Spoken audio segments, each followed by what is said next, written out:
Friends, hi everyone. चलिए बच्चों, bullseye NEET 21 session 11 की बातचीत कर लेते हैं। इन दोनों क्वेश्चन के क्या सॉल्यूशन होंगे, कौन कौन से कॉन्सेप्ट हमारे इन दोनों क्वेश्चन में इन्वॉल्व होंगे, एक एक पॉइंट को बच्चों यहाँ पर हम डिटेल में समझ लेते हैं। देखो बच्चों, यहाँ पर अगर मैं बातचीत करूँ तो फर्स्ट जो न्यूमेरिकल है इसमें वेरिएबल चार्ज हमारा पास हो रहा है, then amount of heat generated आपसे पूछा है।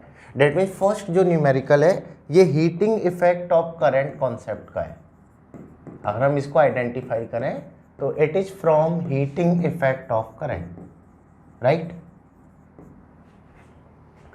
सेकेंड की अगर मैं बातचीत करूं तो here 50 ampere are battery can supply a current of this, ये भी सेम कॉन्सेप्ट है हमारा हीटिंग इफेक्ट ऑफ करंट। तो मैंने यहाँ पर ये वाले जो दोनों न्यूमेरिकल दिए हैं हीटिंग इफेक्ट ऑफ करंट के दिए हैं। अब बातचीत कर लेते हैं बेटा इनके सॉल्यूशन की और इनमें लगने वाले कॉन्सेप्ट की। देखो बच्चों, आपको बोला है फर्स्ट न्यूमेरिकल में अ चार्ज, आपको बोला है a charge passing through a resistor varying with the time as shown in the figure. ये क्या हो रहा है बेटा, टाइम के साथ वेरी कर रहा है जैसा कि हमें फिगर में दिख रहा है। The amount of heat generated, हमें क्या निकालना है, amount of heat generated in a time t is best represented by. देखो बच्चों कैसे करोगे, आपने पढ़ रखा है अमाउंट ऑफ हीट जनरेटेड, मुझे निकालना है यहाँ पर अमाउंट ऑफ हीट, और इसका फॉर्मूला हमने पढ़ रखा है H that is equal to होता है I square RT। That means अगर मुझे इसको सॉल्व करना है, अमाउंट ऑफ हीट को मुझे अगर निकालना है तो मुझे सिंपल सा यहाँ पे क्या करना है बेटा, H equal to I square RT। आई बात समझ में, यहाँ में डायरेक्टली क्या अप्लाई करना है, H equal to I square RT, बस I पता लग जाए, R पता लग जाए, T पता लग जाए तो H की वैल्यू हमें मिल जाएगी। H की वैल्यू के रेस्पेक्ट में मैं इसका ग्राफ भी प्लॉट कर सकता हूँ कि इसका ग्राफ अपना क्या होगा, क्या इसका आंसर हमारा आने वाला है, करेक्ट। देखिए अगर यहाँ पर हम ग्राफ को एनालाइज करें तो मुझे charge and time graph given है। आपको बोला है बेटा एक्स एक्सिस पर तो टाइम है, वाई एक्सिस पर चार्ज है जो कि इनिशियली 5 कूलम था और चेंज हो रहा है बेटा ये -5 कूलम तक, ठीक है, विद रेस्पेक्ट टू टाइम। अगर मैं यहाँ से करंट को डिड्यूस करूँ तो आपने पढ़ रखा है electric current that is a rate of flow of charge with respect to time, that mean it is equal to dq by dt, correct. ये क्या होगा अपना dq बाई dt, ये तो अपना है 1 सेकेंड और ये अपना है बच्चों 2 सेकेंड। अगर dq बाई dt की बातचीत करें y axis upon x axis, जो कि सीधा सीधा रेफर कर रहा है स्लोप ऑफ द चार्ज, तो यहाँ से मैं बोल सकता हूँ बेटा I that will become slope of the charge final charge minus initial charge upon time, here time that is equal to 2 second, correct. So यहाँ से आएगा here current that will become equal to 5 ampere, minus बता रहा है current opposite direction में है, minus क्या बता रहा है, जो करंट है वो अपोजिट डायरेक्शन में है, तो इस रेस्पेक्ट में हमारा करंट जाने वाला है जो कि ऑल टाइम हमारा क्या है, यूनिफॉर्म है। करंट की वैल्यू को अगर चेक किया जाए तो इसका स्लोप किसी भी पोजीशन पे आप निकाल के देख लो, हर पोजीशन पे स्लोप की वैल्यू फिक्स है। अल्टीमेटली मैं बोल सकता हूँ बेटा कि जो करंट है वो यूनिफॉर्मली फ्लो हो रहा है, राइट।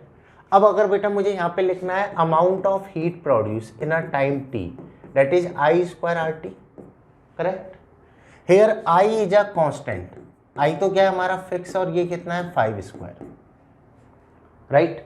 अगर मैं R की बातचीत यहाँ पर करूँ तो देखिए रेजिस्टेंस जो है थ्रू अ रजिस्टर, रजिस्टर हमारा क्या है फिक्स है, डेट मीन R भी हमारा फिक्स होगा एक पर्टिकुलर वैल्यू का multiplied by the time t।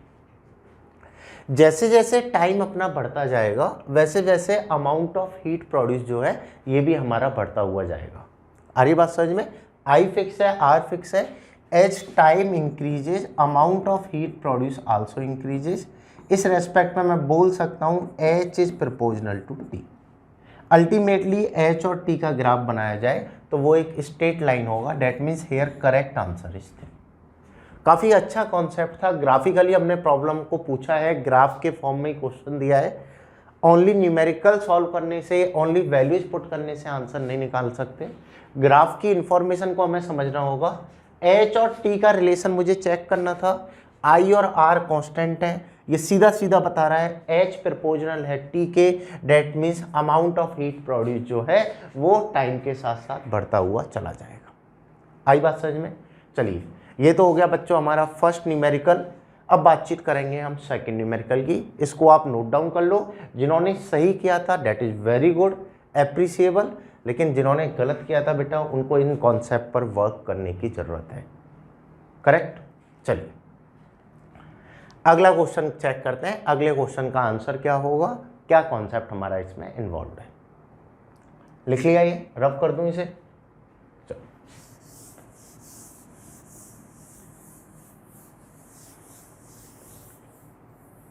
देखो बच्चों, सेकंड न्यूमेरिकल में हमें बोला है अब 50 ampere are battery can supply a current of 50 ampere for 1 our.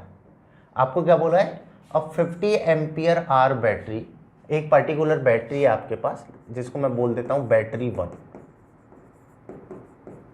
It can supply a current I equal to 50 ampere for a time of 1 our.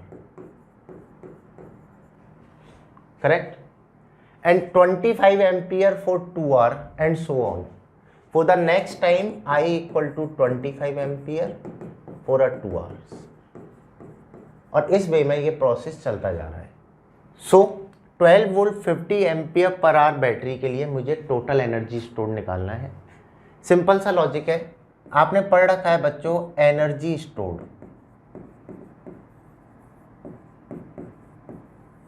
Date is denoted by U, which is equal to होता है charge into potential. Energy stored क्या होता है, charge into potential, and in other terms I can also write it is equal to VIT। Power is a voltage into current and energy is a voltage into current into time, because power is a rate of work done. Correct? बस मुझे voltage, current और time पता लग जाए तो मैं बता दूंगा कितना एनर्जी स्टोर्ड है। यहां पर देखो बच्चों, चेक करो, वोल्टेज तो हमें कितना गिवन है, 12 वोल्ट। वोल्टेज तो हमें कितना गिवन है, that is a 12 volt. Here current is a 50 ampere and it is supplying a current for an hour, तो आर को सेकंड में कन्वर्ट किया तो इट विल बिकम 3600। करेक्ट? ये आ गया। अगर मैं इसको फर्दर सॉल्व करता हूं तो U that will become 12 into 5 is a 600 multiplied by the 3600। 600 multiplied by the 3600, यहाँ पर ये हमारी वैल्यू आ जाती है और ये हमारी वैल्यू किसमें है बच्चों, जूल में। राइट? बस मुझे इसको सॉल्व करना है, ये कितना बनने वाला है। तो देखिए यहाँ से लिखोगे आप U इक्वल टू 6 इंटू 6 36, ये रह गया 3, 18 एंड 21 हो गया into 10 to the power 4, that means U that will become 2.16 multiplied by 10 to the power 6। इतना एनर्जी इसमें स्टोर होगा। With respect to this correct answer is 2। ये 106 नहीं है, 10 टू द पावर 6 है, ये 10 टू द पावर 4। आई बात समझ में? So the correct answer for this that is equal to this one. एकदम सिंपल था, ओनली एक सिंपल रनिंग मुझे इन दोनों क्वेश्चन से देनी थी, वो थी H equal to I²RT। I is a current, R is the resistance and T is the time. तो ये थे दोनों बच्चों हमारे हीटिंग इफेक्ट ऑफ करंट के न्यूमेरिकल। अगला सेशन हमारे चैनल पर आज अपलोड हो जाएगा, उसके सॉल्यूशन हम नेक्स्ट डे आपको प्रोवाइड करा देंगे। बस एक चीज़ आप ठान लो, डेली हमें ये 2 क्वेश्चन अटेम्प्ट करने हैं, ये हमारे चैप्टर को स्ट्रॉन्ग करने के लिए बहुत ज़रूरी है। So wish you all the best.